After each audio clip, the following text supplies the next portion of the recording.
actually assaulted, we are almost expected to actually believe her. Well, only because of two factors: the media, who obviously wants to make as big a fuss about anything that will sell papers, plus the I wouldn't say disgraced, but certainly someone who really lost her reputation, who was the chief.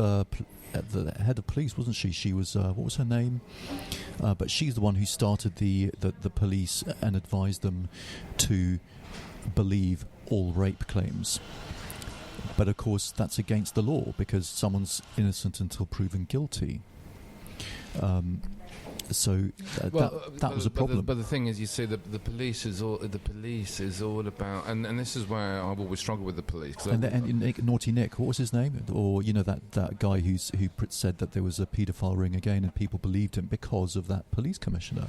Yeah. And then people have got into a lot of trouble for believing it. The thing is, you see, the police is influenced by the media. It's influenced by politics, and this is where I've always struggled with the police. I think like the police, like the army, like the Bank of England, it needs to be independent. I think there's need to be a level of advice around, but it needs to be autonomous to be able to do their job without the influence of political... To be able to do their job objectively and correctly. That's right, because it's about facts and everything. So, and this is, you've got this female commissioner go, you've got to believe every single woman.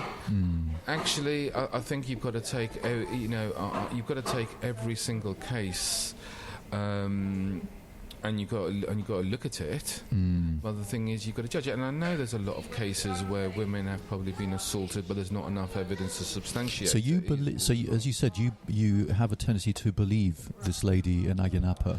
I do believe her, and the reason why I don't believe everything she said. I mean, she may have exaggerated it. I don't know. I believe her because she claimed that 12 people raped her, and I find that such an extreme thing to do, such an extreme number to use. Now, and I'm thinking psychologically, if she, let's say hypothetically, she had indulged in this with 12 people, and she wakes up in the morning, she could either scream rape, which is going to actually draw a lot of media attention, which it did, or she'd be too ashamed to actually admit it. So there's an element of belief that actually did happen, because let's face it, she's got a mother and a father, and she doesn't really want them to know that they found out, unless actually unless it actually really happened.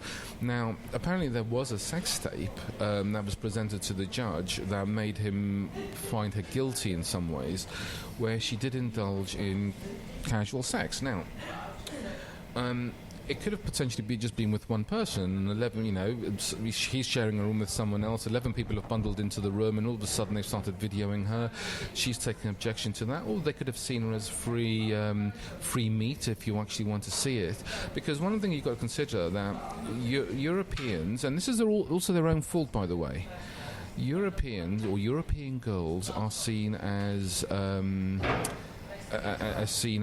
promiscuous. Actually, you go to Magaluf, you go to Ayanapa. It's almost like you go there for a purpose to indulge in sex, drugs, and alcohol. Unfortunately, particularly British ladies, because I don't think there's actually, to be fair, any difference in promiscuity between British and other European ladies, but the European ladies do it with a lot more decorum. They probably do, because they also have a lot. Funny enough, particularly if you look at the Scandinavians and even the Germans, they're a lot more freer in terms of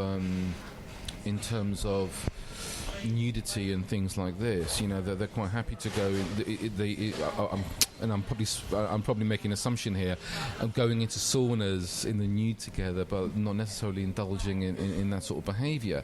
So they're quite more, in some ways, because they're more exposed to it back home. They are not. They don't actually have to sort of binge on it when they go to these sort of places, whereas the British tend to more so. And the thing is, look, I've been to Tenerife, and I've been into the town, and I've seen girls chucking up on the side of the street and things like this, and because they go there to party. Now, when they come home, they probably do have a little bit more decorum. And I remember one girl saying to me, actually years ago, a girl I used to be at school with, and she says when she goes on these types of holidays, she's quite happy to actually not put any boundaries around her, but when she's home, she's a very different person. So it's almost like she lets go all the way. No, don't necessarily agree with that. But so this anyway. Going back to this girl in Ayia Napa. So she probably, you know, there's a lot of factors here. One, she actually indulged in it. Or two, these 12 Israeli boys, of which one, she was happy to, she consented to one of them, but all of a sudden when she's dealing with 11 who, let's say, bundled themselves into a room, for example, and as I said, I am speculating here, she's got no control over the situation, they've seen her as fair game. How would you felt if a 19-year-old man said he'd been raped by 11 women? Can a man be raped by 11 women? A man can be raped by one woman. Well, they can do, and but then again, sex is then about power, isn't it? Sex is about power. So men who will force themselves on a woman it can be about physical power. Because the thing is, you know, even forms of penetration is violating a woman if they don't consent. But a man is violated by rape too, isn't he? I think it's a different sort of power. It's not. It wouldn't be physical. If it's done with one woman, let's say it's one woman, but does it make it any? No, it doesn't. Okay. It doesn't make it. So would you be more likely? So a woman can coerce a man into having sex with her. But also, if he was very drunk, he might not be able to resist appropriately, for instance. Well, and that's but the thing is, you can say, and the thing is that does work both ways. But this is my take on being drunk. If you're going to drink yourself to an oblivion, you're putting yourself in that situation. You're putting yourself in that environment. You know, you've got and look, I've been probably embarrassingly drunk probably twice in my life, where I've probably lost a little bit of control, and I've always been very cautious now, particularly as I've got now I've got older, is that I don't put myself in a situation where I'm going to actually embarrass myself in front of other people. Now, I have a drink, but there's a level that, it's where and when and what is appropriate. You certainly don't want to be taken advantage of, but is what you're saying. Well, it's not about being taken advantage of. It's about putting myself in a situation where you've got no control. I don't believe, and I've always believed it, even though I probably haven't always lived up to I hadn't lived up to it twice, is if you're going to get drunk, you've got to be able to make your own way home. You shouldn't be able to rely on others to do that. But would you be more likely to believe a man who said he'd been raped by 11 women versus a woman who says she'd been raped by 11 men? I could probably well believe it. More likely or less likely? Well, the thing is, you've got to look at the dynamics, you've got to look at the circumstances, you've got to look at the environment. I can understand a bunch of guys going to a girl in Ayia Napa who's got the perception that she's there to indulge in that sort of activity, and has reaffirmed that by doing it with one person. It doesn't mean she's given the right to 11 other people as well. As I said, I don't know enough. Anyway, we don't know, but what we can discuss is some of the psychology. For instance, there is the halo effect. So, in other words, if you have the halo effect means that your experiences with one issue affect your judgment with a similar issue. So, for instance, if the judge has seen countless ladies who are promiscuous and messing up Ayia Napa in the early hours, and if he's had already false claims coming in front of him, he's less likely to believe people. Actually, so one of the things is the reporting of sexual assaults in Ayia Napa has gone dramatically up, apparently, but the level of cases that are being prosecuted has gone dramatically down. So there is a level of the halo effect, is because you assume that you've seen it once or twice with other people, that actually you put everyone in the same category, I suppose. And the other risk is that apparently the fathers of a lot of these Israeli boys were quite rich and influential. And so the unlikely scenario could have been that the judge was bribed. We don't know. Well, it could also be that, if you actually think about it, because she did make, and the reason why she was found guilty of mischief or whatever it was, or of making a false claim, was because she had gone to court. She had been arrested. She made the claim. And then all of a sudden the police, apparently there was police coercion into her retracting the statement, to which she did. And if you actually think about it, that's probably more likely to have happened in terms of the Israeli influence than the judge being influenced by the police, because obviously money would be more of a factor to the police. So, you could well be right. So they've almost, she's retracted it. And they've done research on teenagers being grilled by police for hours and hours and hours, and those confessions are notoriously inaccurate.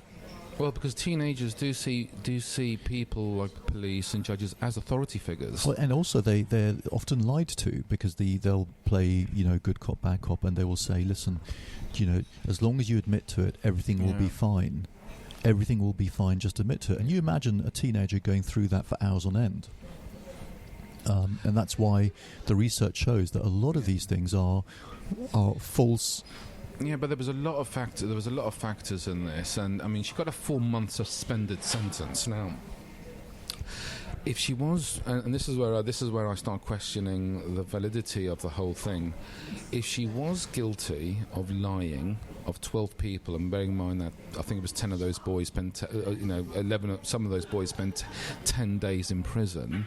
A 4-month suspended sentence is not an appropriate thing if she was actually, in fact, really guilty. Does that make sense? Well, the judge did justify it by saying that he believes she deserved a second chance. Okay, okay. That's one thing he could say. The second thing is, I don't know, how big is Ayia Napa as a place? It's not very big, is it? And the thing is, from her being found guilty to her being sentenced, there was a lot of demonstrators, a lot of people coming over from other countries who believed her. There was a lot of people talking about banning going to Ayia Napa, or not going to Ayia Napa. So all of a sudden, is the judge's decision then influenced by, one, the lack of the way he actually handled the case? 2, was she really telling the truth? 3, is this is it because the people who are going there aren't protected by the authorities, if it does happen? And 4, how will it affect the Ayia Napa local economy? If she was found guilty and she was sentenced and people didn't report rape, they wouldn't go there, because there's other places that this happened that they can go to, like the Magaloufs and things like that. Now, admittedly, the police and the legal system over there probably can get pretty fed up of having to deal with all these drunken these drunken Europeans coming over, doing this, not liking it, making a complaint. I've got to say, I'll be pretty pissed off and pretty desensitized to the emotional implications of what they've gone to. And of course, as you know, there's the well-known theory and in fact statistically that women tend to prefer bad boys over the nice guy. Why is that, do you think? It makes them feel alive, they like a little bit of danger. Actually, if you actually look at the sort of human needs, women like certainty, but they also need variety as well. And the thing is, you can't get growth without both certainty and variety, they talk about, because you need the stability of security, and this is probably going back to when we talk about the whole Maslow thing of shelter and things like that, having, in some ways in the olden days, a strong man would look after a woman so she's more financially stable and things like this. It's not just that, but hold on a second, but they also need the variety, because let's face it, you're doing the same thing day in, day out, day in, day out, day in, day out. there's going to be a level where there's going to be total apathy and boredom that's going to actually kick into your life, and you look for that level of excitement. Yeah, but the bad boy will, doesn't mean he'll give you variety. He'll just give you consistent badness. But I think the in evolutionary terms, it's because I don't know enough about that. It's because in evolutionary terms, your mate had to be physically strong, and therefore potentially aggressive and dangerous. And of course, ladies still do that. They because they're hardwired in evolutionary terms. So, for instance, when a lady hits her period,